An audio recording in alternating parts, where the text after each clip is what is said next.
Professor Vila, a gente falou muito sobre reforma política nessa edição do Jornal da Manhã e nós temos agora um convidado, o deputado pelo PSD do Distrito Federal, Rogério Rosso. Deputado, bom dia, mais uma vez, obrigado pela gentileza.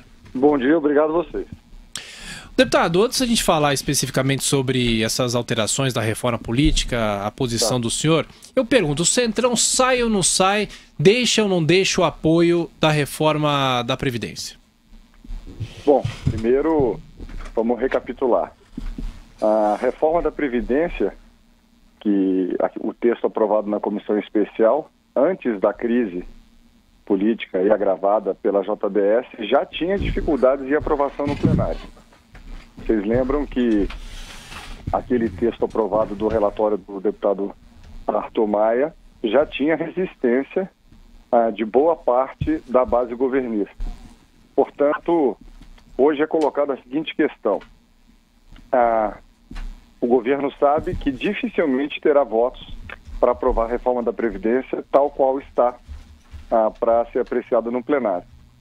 Na minha opinião, o governo muda esse texto, principalmente com relação à regra de transição, ou seja, se manter os direitos de quem já está no sistema, na minha opinião, não só o Centrão, mas grande parte dos partidos da base vão se posicionar favoravelmente. Portanto, não é uma questão de posicionamento político momentâneo, e sim com relação ao texto mesmo, ao mérito da proposta. Professor Vila. Deputado Rogério Rosso, bom dia. Marco Antônio Vila, deputado. Tudo bem, Vila? Tudo bem.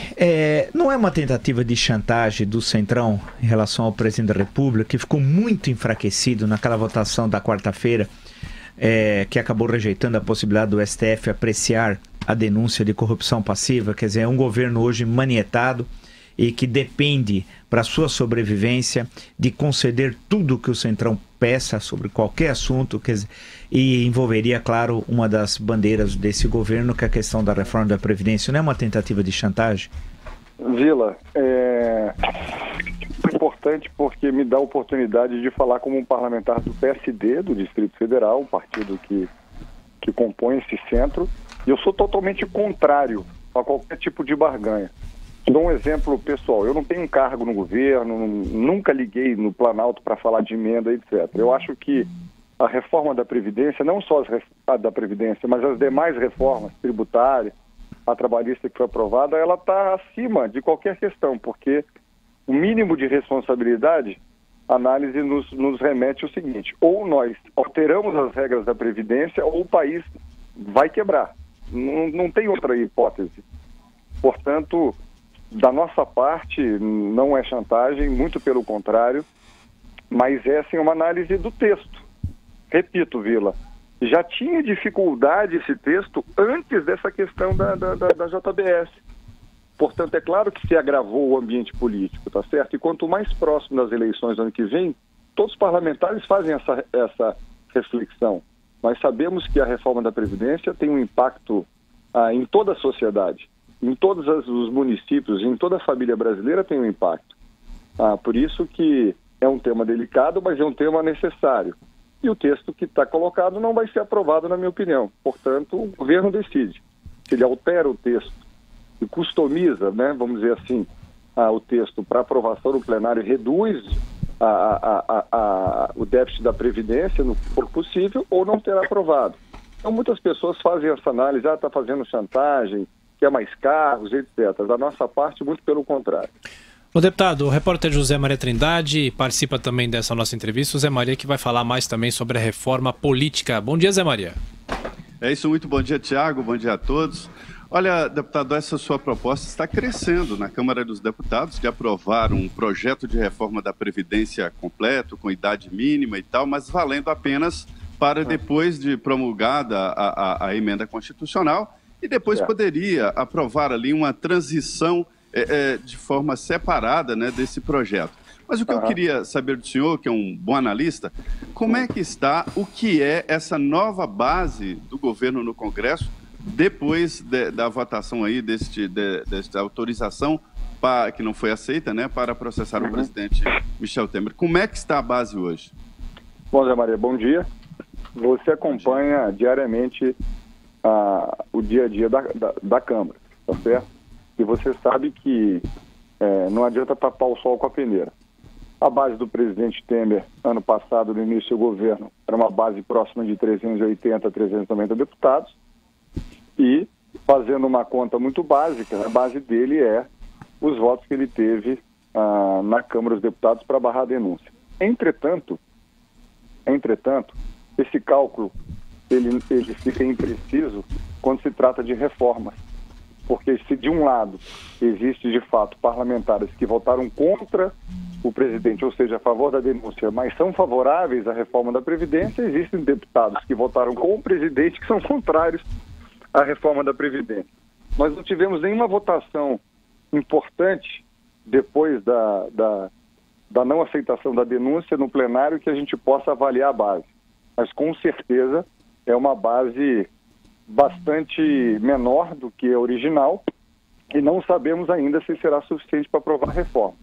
É por isso, Zé, que eu insisto e apresentei uma PEC sobre a Previdência com relação à idade mínima. Ou seja, os novos entrantes do sistema de seguridade da Previdência, eles passam a valer para todo mundo. Regras iguais para todo mundo. Servidor público, servidor privado, mas só para aqueles que entrarem agora. Aqueles que já estão mantêm as regras atuais.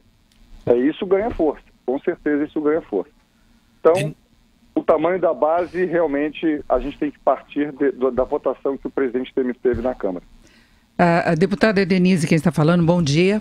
Tudo bem, Denise? Bom dia. Eu queria saber em que medida que há discussões sérias no Congresso quanto à situação financeira do governo, a situação, na verdade, da economia brasileira diante desse impasse em torno da reforma da Previdência, que ela é colocada pela equipe econômica como imprescindível para se ter uma perspectiva melhor. A gente sabe que o governo pode rever a meta, ele está tendo dificuldades com a aprovação de outras matérias que poderiam ter reforçado a receita, questão de reoneração da folha, questão do refis, que inclusive está sendo motivo de barganha, porque se não sair nada, a situação complica muito do ponto de vista de ajuste das contas. Então eu queria saber até que ponto vai o entendimento, e lembrando que o presidente da Câmara, Rodrigo Maia, nesta semana ainda, defendeu a manutenção do projeto que já está no Congresso, com as alterações que ele já sofreu, inclusive em relação à transição, à exclusão de algumas categorias. Denise, primeiro que cada parlamentar tem as suas variáveis de voto. Né? Um se aprofunda mais na questão da conta pública, outro se aprofunda menos, etc. Né? Entretanto, todos nós sabemos que a situação fiscal do país é péssima. Né? Acho que nunca foi tão ruim. Entretanto, todas essas questões de reoneração, o refis, etc., nós sabemos que o impacto na receita é muito grande. Por outro lado, Denise, existe uma desconfiança, mas não uma desconfiança negativa, mas uma desconfiança com relação aos números apresentados por parte da equipe econômica sobre projeções. Exemplifico. Vocês lembram quando a Câmara votou a repatriação dos recursos? A Receita Federal tinha uma avaliação de que entrariam no Brasil uma quantidade de recursos, né? Foi colocado para ela que o imposto de 35% mais a multa de 30% poderia, obviamente, de certa forma, frear essa vinda de recursos. E foi o que aconteceu. Mas a previsão, a projeção, os números da Receita eram totalmente outros, né? Então, não desconfiando, mas sempre procurando fazer uma análise responsável, tá certo? Eu digo que na Câmara existe uma visão de que os números do governo precisam sempre ser confrontados, mas existe um padrão de entendimento que o ajuste fiscal é fundamental. Por isso que a gente precisa ter muita cautela com relação à reforma da Previdência, porque não adianta falar, é o texto que está ou nenhum. Então será nenhum, porque não será aprovado, Denise. Entende? Então o momento agora realmente desse bom senso de todas as partes, para saber o que é possível fazer para reduzir o impacto na conta pública. Eu acho que essa é o bom senso de todos nesse momento. Deputado Rogério Rosso, do PSD, muito obrigado pela gentileza mais uma vez. Bom trabalho, deputado. Obrigado, um abraço. Zé Maria